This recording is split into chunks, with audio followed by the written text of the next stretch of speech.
Comment faire valoir ou exercer ses droits si on ne les connaît pas et si l'accès à la justice ainsi qu'aux droits sont particulièrement complexes en fonction de l'endroit où l'on habite? C'est la question qu'avait soulevée il y a 6 ans déjà le défenseur des droits lors d'un déplacement en Guyane, car on le sait, et je le cite, le recours à la justice est aujourd'hui insuffisant, notamment dans tout l'ouest de la Guyane, car les habitants saisissent peu la justice.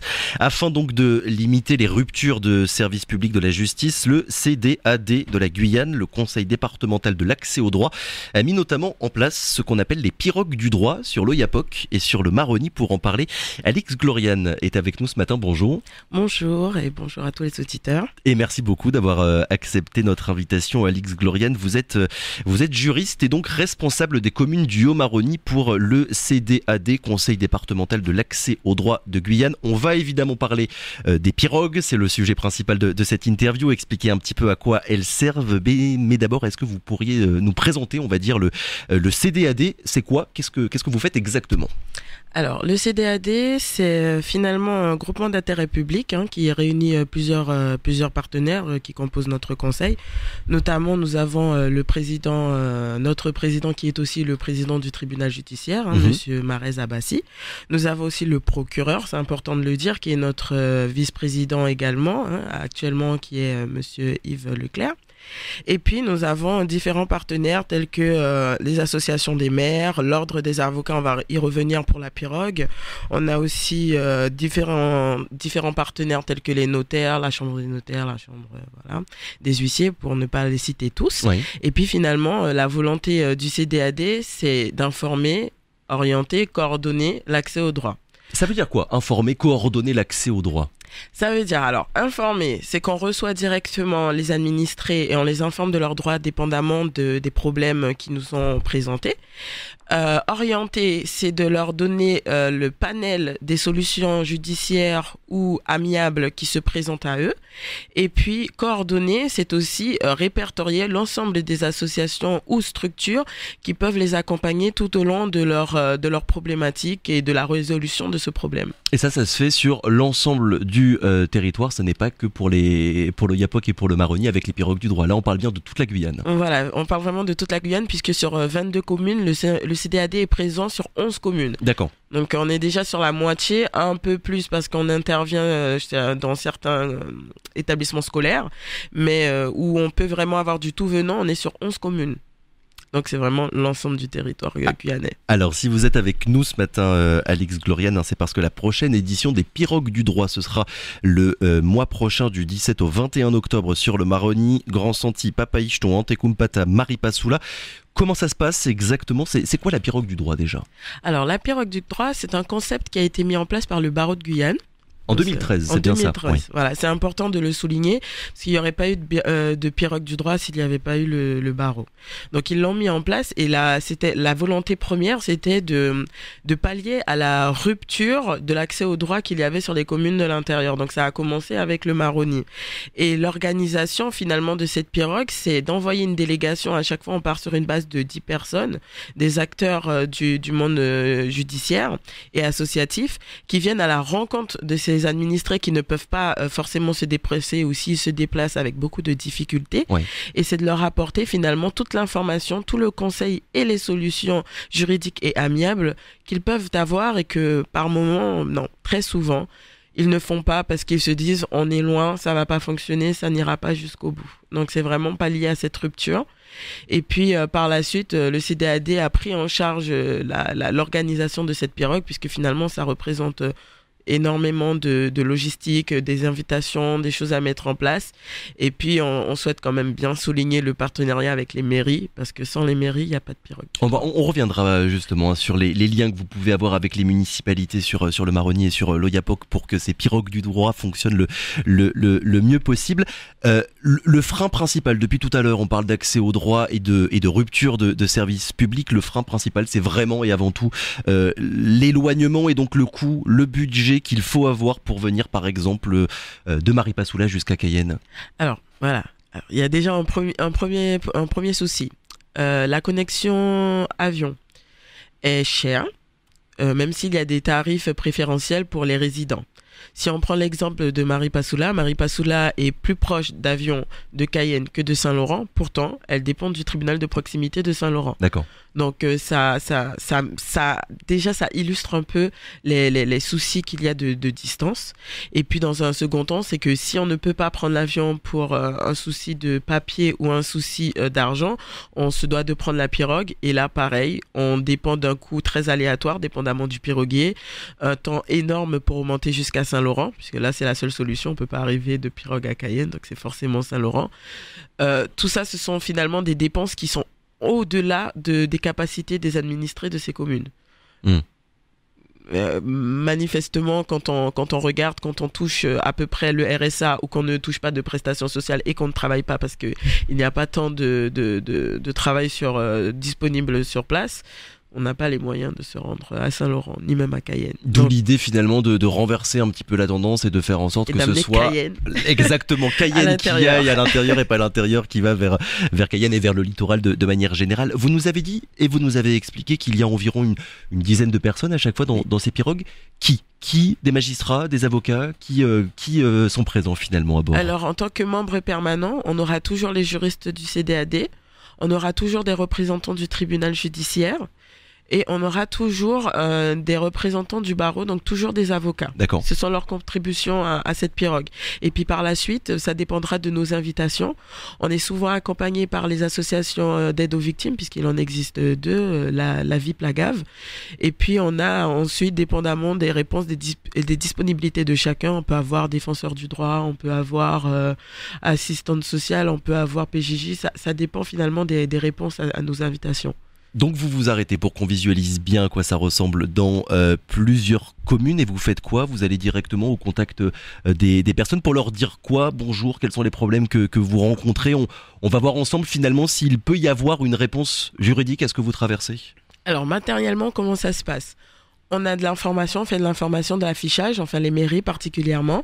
Elles informent sur le lieu de rencontre, le point de rencontre où les administrés doivent s'y rendre, tout simplement.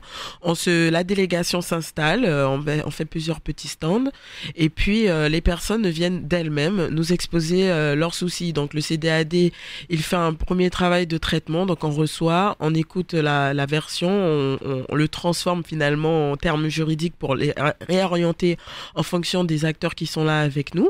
Et puis ça dure toute une journée, toute une matinée, toute une après-midi. On essaye vraiment de ne pas se contenter, puisque la pirogue ne se contente pas à l'information. On met en place la procédure, on fait déjà des dépôts de requête s'il le faut. On met tout en place pour que vraiment la procédure soit terminée en soi et qu'il n'y ait plus que le jugement à faire, à rendre. Et puis on change tout simplement, on change de commune, on reprend la pirogue, on passe, donc on commence par Grand Sentier qui est en tête de fleuve, puis ensuite on descend vers Papaïchtan pour terminer à Marie Passoula. Et puis voilà, à chaque fois qu'on arrive sur une commune ou sur un village qui dépend de cette commune, parce qu'il y a ça aussi pour le Maroni en tout cas, on a beaucoup de kampous. Donc quand on dit Grand Sentier, c'est qu'on est au bourg, et quand on précise qu'on est là par exemple pour Mofina, c'est qu'on va vraiment sur le Campo, on va à Mofina et on vient à la rencontre des administrés, parce que même là pareil pour Antekumpata, pour Marie Passoula, c'est que quand on doit faire 2 heures de pirogue pour revenir au bourg, on n'est pas vraiment à la rencontre même des administrés, donc on essaye vraiment d'aller un peu plus loin. La fois d'avant, on avait visé Talouenne, là c'est Antekumpata. Oui, parce qu'il y a l'éloignement des communes de l'intérieur par rapport au littoral et il y a l'éloignement des campous par rapport aux communes de l'intérieur. C'est vrai que ça fait double peine. Exactement. Et est-ce que ça marche? Est-ce qu'il y a beaucoup de personnes qui viennent vous voir à chaque fois, Alix Gloriane? Alors oui, ça fonctionne assez bien. On a, dépendamment de la commune, on est submergé, dépendamment du village aussi, parce que quand on tombe sur une commune où vraiment ils n'ont pas les moyens de se déplacer, on arrive, tout le monde se précipite et ça peut vraiment aller je ne sais pas, la mairie ne m'a pas donné les documents que j'avais demandé, donc quelque chose d'assez simple, que finalement il fallait juste le réorienter vers le bon service, vraiment je n'ai pas de papier, je ne peux pas me déplacer. Donc vraiment on a le tout venant, on a tout type de problème et on est là pour ça, et puis c'est confidentiel, c'est gratuit. C'est surtout ça, c'est qu'on a quand même des avocats qui se déplacent et qui délivrent un conseil gratuitement. On a des magistrats qui se déplacent et tout ça, c'est gratuit. Et ça, c'est important de le souligner. Faut pas se dire que je vais venir et que je vais devoir payer comme je pourrais le faire sur le littoral. Non, là, c'est vraiment gratuit, c'est vraiment pour eux. Et c'est une vraie volonté que ça continue en s'améliorant. Et bien sûr, on essaye de venir sur les médias pour non seulement informer plus sur le pan du bouche à oreille, parce que c'est vraiment comme ça que ça fonctionne sur les communes de l'intérieur. C'est la tante qui a entendu à la radio que il y a une pirogue du droit qui sait que son neveu il a un problème juridique et qui va lui dire attention, ils sont là, il vient, c'est un petit coup de téléphone. Et puis il y a aussi, on parlait de la distance géographique, mais il y a aussi une distance qui se crée par souci de réseau. Il n'y a pas forcément Internet, pas partout. Il n'y a pas forcément de réseau, dépendamment. Par exemple, on parlait des campus. La réalité est telle que si on n'a pas une puce du Suriname, ça ne passera pas. Il y a la question évidemment de l'accessibilité au droit, l'éloignement de certaines communes, certaines personnes. C'est évidemment un frein considérable à la justice, mais il y a aussi le rapport culturel, on va dire, au droit. Je vais citer un texte de Patrick Lingibé sur lequel je suis tombé en préparant cette interview.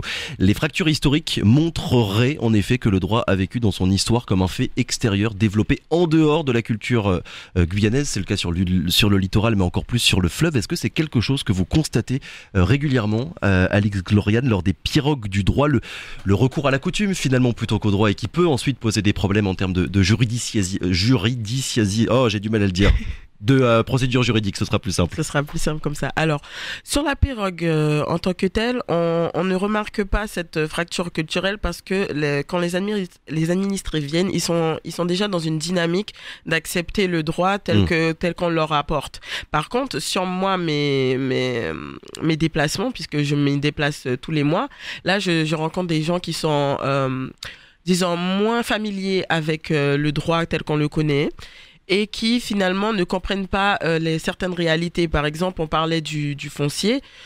Une personne qui a l'habitude d'avoir son abbati de père en fils depuis 3 ou 4 générations, mais qui ne sont pas propriétaires et qui maintenant se retrouvent à régulariser leur situation, à payer un foncier, à faire ce qu'il faut pour être propriétaire, et qui ne comprennent pas, puisque les retours que j'ai, c'est mais madame, je comprends pas, c'est mon terrain, c'était le terrain de mon grand-père, voilà. Et là, il faut leur expliquer que... Il y a un véritable travail de pédagogie, voilà, en fait, pour mettre des mots juridiques sur des situations concrètes, en quelque sorte. Exactement, et sur plusieurs domaines, même le droit de la famille, il faut éduquer, il faut apprendre, il faut montrer, il faut expliquer pourquoi ça fonctionne comme ça, et puis expliquer en quoi ça va aussi dans leur intérêt. Les suites, on va dire, Alix Gloriane, on voit bien tout le travail de pédagogie que vous faites au contact des populations. Une fois que cette information-là a été donnée, c'est quoi les suites judiciaires? Est-ce qu'il y a beaucoup de recours, par exemple, qui sont déposés? Est-ce qu'il y a beaucoup de personnes qui finissent par saisir la justice? Alors oui, une fois qu'ils constatent que ça fonctionne, parce qu'il y a vraiment quelque chose de très terre à terre dans les communes de l'intérieur, c'est qu'il faut vraiment qu'ils aient la conviction que ça va fonctionner. Oui. Je donne un exemple assez simple. Il y a une situation qu'on voyait en métropole par rapport à la guerre d'Algérie, c'est-à-dire des gens qui naissaient et qui n'avaient pas de date de naissance complète. Ils avaient une année, mais ils n'avaient ni jour ni mois. C'est quelque chose qu'on retrouve régulièrement sur les communes isolées. On leur a mis en place une procédure, on leur a montré, et les premiers résultats, c'est que les personnes qui ont osé ont maintenant une date de naissance. Ils se sont rendus compte que ça fonctionne, et maintenant ils envoient les requêtes à l'appel. Il faut que ce soit concret. Voilà, il faut que ce soit concret. Il faut pas être dans le oui, peut-être, non. Il faut vraiment qu'on leur dise, voilà, cette procédure, elle aura tel résultat, et vous allez pouvoir avoir un mieux dans votre vie directement. Et s'ils ne sont pas convaincus, ils ne le feront pas. En quelques secondes, parce qu'il nous reste très peu de temps, Alix Gloriane, les liens, on en a dit quelques mots avec les municipalités. Comment est-ce que ça se passe? Est-ce qu'elles jouent le jeu pour faire en sorte que ça se passe le mieux possible? Alors, les municipalités jouent énormément le jeu, puisque c'est elles qui définissent nos points de rencontre, nos lieux. C'est elles qui font la médiatisation de l'événement. C'est vraiment elles qui font le relais. C'est elles aussi qui appellent certains administrés où elles savent qu'il y a un problème. Donc, elles disent, non, mais n'hésite pas, viens, il y aura du monde. Donc, vraiment, sans les mairies, que ce soit Camopi, Grand Santi, Maripasoula, Papaïchtan, Trois-Sceaux, vraiment, si elles ne sont pas là, si elles ne font pas le relais, on ne peut pas faire la pirogue de droit. Donc je l'ai dit, la prochaine édition, ce sera sur le Maroni du 17 au 21 octobre, puis sur l'Oyapock, Camopi 3 Sceaux du 14 au 18 novembre. S'il y a des personnes, Alix Gloriane, qui vous entendent et qui ont besoin d'entrer en contact avec vous, comment est-ce que ça se passe? Comment est-ce qu'on fait? Alors, pour entrer en contact avec le CDAD, le mieux, c'est de nous envoyer un mail sur l'adresse générale qui est cdad.guyane@orange.fr. Donc là, c'est vraiment important. On expose sans problème et il y aura toujours une juriste qui va répondre, dépendamment du secteur, mais il y aura toujours une juriste qui va répondre. Sinon, on a plusieurs numéros. Ça va être trop long de les citer, mais on a plusieurs numéros qui dépendent du secteur. Donc vraiment, se rapprocher pour Cayenne de la cour d'appel qui vous donnera tous les numéros dépendamment du secteur d'habitation. Faire en sorte que l'éloignement ne soit plus un frein considérable au droit et à la justice. Merci beaucoup Alix Gloriane d'avoir été avec nous ce matin. Donc je le rappelle, vous êtes juriste et responsable pour le Haut-Maroni du CDAD, le Conseil départemental de l'accès au droit. Merci encore, très bonne journée à vous. Merci à vous. Très bonne journée à vous. Merci à vous. Radio Pays.